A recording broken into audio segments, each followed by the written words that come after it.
அனைவருக்கும் வணக்கம். எனது பெயர் ட்ரிப்டா கணேஷ். நான் தரமாரில் இருந்து A-level வரைக்கும் கவுனியா சேவப்பிராசா மகளிர் கல்லூரியில் படித்தேன்.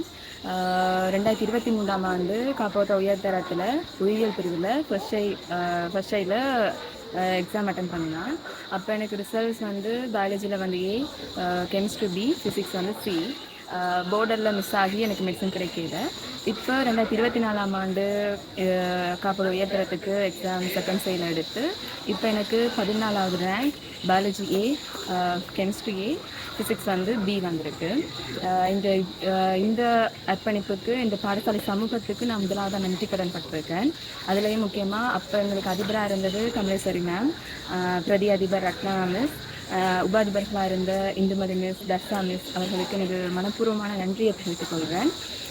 அதோடு எனக்கு சப்போர்ட் பண்ண எனது பெற்றோர். அப்பா வந்து பேக்கரி வச்சுருக்கிறார். நைட் ஃபுல்லாக முழிச்சு தான் பான் போடுறது, நைட் முழிக்கிறன்றதே அவ்வளோ கஷ்டம்.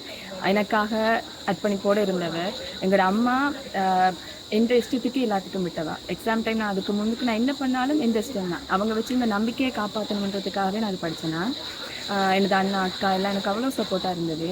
அதோட இப்போ A-level படிக்கிற பிள்ளைகளுக்கு அவங்களோட ஃப்ரெண்ட்ஸ் அது பெரிய சப்போர்ட்டாக இருக்கணும். என் ஃப்ரெண்ட்ஸ் எனக்கு ஒரு நல்ல கேங், படிக்கிறத தாண்டி வேறு எந்த சிந்தனையும் இல்லாத, படிக்கிறதுக்கு அவ்வளோ மோட்டிவேட் பண்ணக்கூடிய 100% எல்லாம் கொமர்ஸ் ஸ்ட்ரீமில் இருக்க என் ஃப்ரெண்ட்ஸ் கூட அவ்வளோ சப்போர்ட் பண்ணாரு. ஸோ என் ஃப்ரெண்ட்ஸுக்கு நான் அவ்வளோ கடமைப்பட்டிருக்கேன். எஸ்பெஷலி துளசிகா, லோஜி அந்த 2 பேரையும் நான் சொல்லி ஆகணும்.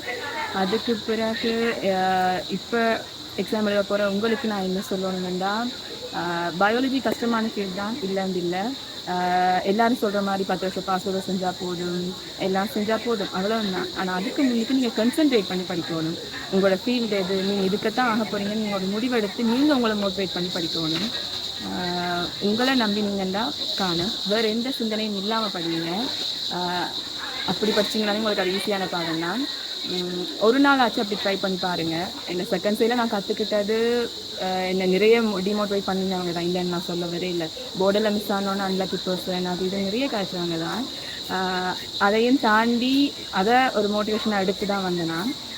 உங்களுக்கு அப்படி யாராவது உங்கள் சொசைட்டியில் ஏதாவது சொன்னாங்கன்னா மோட்டிவேட்டாக எடுத்துக்கோங்க. இதையும் தப்பான ஹேண்டில் நீங்கள் என்னென்ன ஒரு விஷயத்தை எடுத்துக்கிறீங்களோ அதில் தான் எல்லாம் இருக்குது.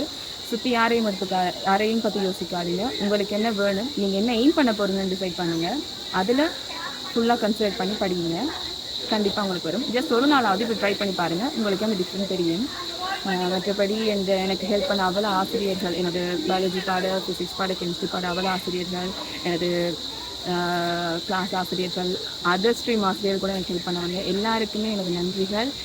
யாரையாவது மிஸ் பண்ணிங்கன்னா மன்னிச்சிடுங்க. ரொம்ப நன்றி. All the best for your future. தரமாரிலேருந்து எனக்கு டாக்டர் ஆகணும், அதுலேயும் ஸ்பெஷலாக கார்டியோலஜிஸ்ட் ஆகணுமென்ற விருப்பம் இருக்குது. அதில் போவேன், அதில் தான் இருப்பேன்னு நினைக்கிறேன். இனி இந்த ஃப்யூச்சர் என்னை எப்படி கொண்டு போகுதுன்னு பார்க்குறேன். நீங்களும் அந்த எய்ம் பண்ணி படிங்க.